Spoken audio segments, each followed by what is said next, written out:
Hi everyone, welcome back. So today I'm going to be talking about how to respond to the source analysis part of an examination, particularly the SACE Stage 2 Modern History source analysis paper, but you can apply this to any other paper and this would be how you would respond to those questions. This is History with Zara Anderson, responding to sources analysis.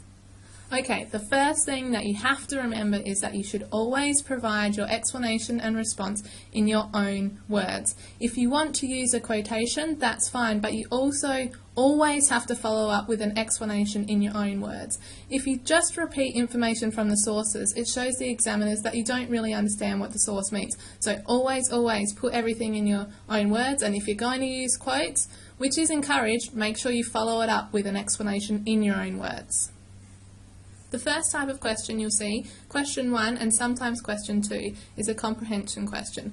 Basically it's there to test your understanding of what one or two of the sources are saying. In these questions you have to be really succinct and answer the question in sentence form. Don't put too much information in there. Usually one sentence is enough to answer this type of question. Any more and you're just wasting time. The common mistake is that students write 2, 3, 4, even a whole paragraph on this question, which is usually only worth 1 mark, and then they're wasting valuable time. So the easy way to spot this kind of question is A, that it's usually question 1 and sometimes question 2, but it would just ask you something basic and it will be something that's clearly visible in the source. So for example, according to source 1, how did merchants earn a living in Tokugawa, Japan? The next type of question you'll see is the interpretation question. On the SACE exam, this is usually question 2 or sometimes question 3. Basically what you need to do is you need to draw your own conclusion from the source here. So you need to work out what ideas you can extract from the source, what is the underlying theme of the source. But you have to support your conclusion with evidence from the source. Any conclusion will be accepted as long as it makes logical sense and that you've supported it with evidence from the source. The common mistake in this type of question is students just repeat what the source is saying. So they might just copy the words of the source and not produce their own idea. One I saw of this was that it was a picture of men holding guns, and the student's conclusion was that the men were armed because they were holding guns. That's not a conclusion, that's just repeating what the source said. So an example of a question like this might be, what conclusions can be drawn from source 3 about the relationship between merchants and the military ruling class in Tokugawa, Japan? Give evidence from the source to support your conclusion.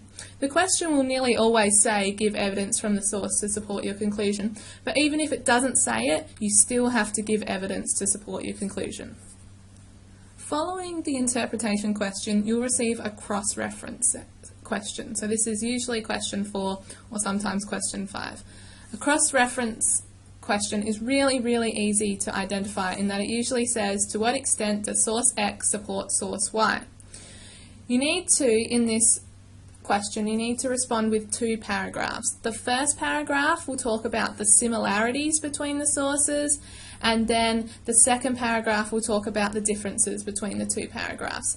In this question, you are to only talk about the content of the sources rather than the nature of the source. You only have to talk about what they're talking about, not what source type they are. It's really important to realise that this question is usually worth about 4 marks, and so to get 4 marks you have to make a point about similarity, you have to make a point about difference, and then you need to make 2 other points. They can be both differences or they can be both similarities, but you need to make 4 points. You can't get any more than 2 marks if you don't address both similarities and differences. Even though the question might just say, to what extent does source X support source Y, and you think that's only asking what's the same, you still need to say what's different between those 2 sources as well. So, following this you'll receive a usefulness question. A usefulness question is easily identified in that it will say, assess the usefulness and limitations of source X and source Y.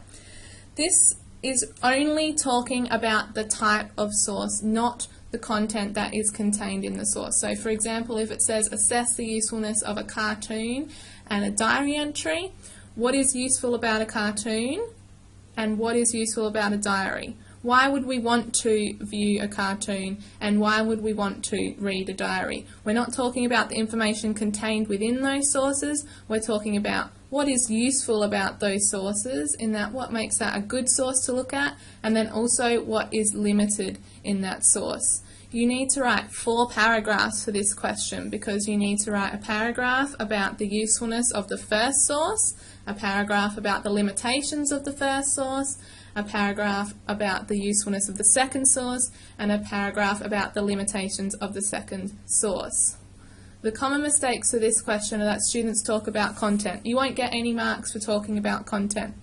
Also, they don't analyse reliability in depth. You might say that a diary entry is limited in that it can be biased. You need to say why it was biased, in that perhaps a diary entry is biased because the writer was a supporter of the Liberal Party and therefore will have positive leaning towards the Liberal Party. You need to explain why they're biased. If you just say it is biased, you won't get any marks for that. You also need to look at the little caption that goes along with the source. It will tell you where it was produced, perhaps where it was published, and that will provide you with some vital information that you can use to discuss the usefulness and limitations. So the last question that you'll get on a SACE source analysis is the proposition question, and this one's worth the most marks. So it's really important to remember that you need to spend the most time on this question. The last question will give you a proposition, so a sentence, and then you might have to evaluate it with reference to the sources. So it's usually called the mini essay question. So you'll get given a quote, and then it will follow with the phrase, evaluate this proposition with reference to all sources. Like I said, it's a mini essay style question, in that you need to include a brief opening that states your position, and then you need to introduce the factors that you're going to be talking about, and then discuss as you would in an essay. It's really important to note that you should not talk about each source one by one in numerical order. You should be using them as evidence throughout, just as you would in a normal essay. So it's really important. What you need to do is you need to look at the statement that you got, and then you need to clump the sources into sources that support that statement and then sources that refute that statement. And that's how you'll discuss them through the essay. You'll talk about the sources that support the statement, and you'll say why they support that and what evidence it shows that they support that statement, and then you'll do the same with the sources that refute the statement. You need to refer to the sources by number at least once. So you have to refer to every source explicitly by its number at least once, or you can't get full marks. Okay, so the common mistakes that students do to lose marks on this question is that they don't use all sources, or they just go through them in a list style in numerical order. Okay, so an example of this question is you get the statement, the rise of the merchant class brought about positive changes in Tokugawa, Japan. Evaluate the proposition with reference to all the sources. So what I would do is I would have my brief opening statement about what my position is on that. I would talk about all the sources that refer to positive change in Tokugawa, Japan, and then I would have another paragraph or two that talks about the sources that don't support that statement, saying that the merchant class didn't bring about positive change in Tokugawa. The other tip that I want to give you is that it's really important to organise your time well. Of course, in the exam you've got 3 sections and 3 hours, so you need to dedicate about 60 minutes to doing the source analysis. But if you waste time on early questions that aren't worth much, then you're not going to be able to put full effort in to receive full marks for the questions that are worth more. So a good tip for some people is that they might actually work in the reverse order, and that they might go from question 6, 5, 4, 3, 2, 1. Because those sources, the questions at the start aren't worth very much and the ones at the end are worth the most. So think about a strategy that allows you to have the most time at the end to respond to questions 5 and 6, because together they're worth 11 marks. So together, question 5 and 6 are worth over half the marks in the source analysis. So be really careful and wary about how much time you spend on questions 1, 2, 3 and 4, and make sure you're spending the bulk of your time perfecting your response to question 5 and 6. Good luck with your source analysis over the year, and most importantly, good luck with your exams. See ya!